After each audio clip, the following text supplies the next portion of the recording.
एकदा लहान असताना शिवाजी महाराजांनी आई जिजाऊ साहेबांना विचारलं, आई स्वराज्य म्हणजे नेमकं काय? जिजाऊ साहेब थोडा वेळ शांत राहिल्या. मग त्यांनी शिवाजी महाराजांना अंगणात नेलं. तिथे एक मुंग्यांचं वारूळ होतं. त्या म्हणाल्या, शिवबा बघ, हे मुंग्यांचं घर आहे.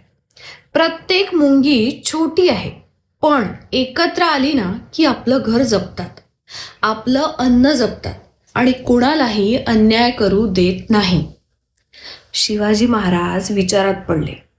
तेव्हा जिजाऊ साहेब पुढे म्हणाल्या, स्वराज्य म्हणजे फक्त राज्य मिळवणं नाही, तर प्रत्येक माणसाला माणूस म्हणून जगता येईल असं राज्य उभं करणं, जिथे अन्यायाला जागा नसेल आणि धर्म, स्त्री, शेतकरी सुरक्षित असतील. त्या दिवशी शिवाजी महाराजांच्या मनात स्वराज्याची पहिली ठिणगी पेटली. पुढे जेव्हा महाराज सिंहासनावर बसले तेव्हा त्यांनी आईच्या त्या शब्दांची आठवण ठेवली. म्हणूनच त्यांचं स्वराज्य तलवारीपेक्षा नीतीवर आणि शक्तीपेक्षा न्यायावर उभं होतं. कारण जिजाऊ साहेबांनी शिवाजी घडवले नव्हते, तर स्वराज्याचा आत्मा घडवला होता.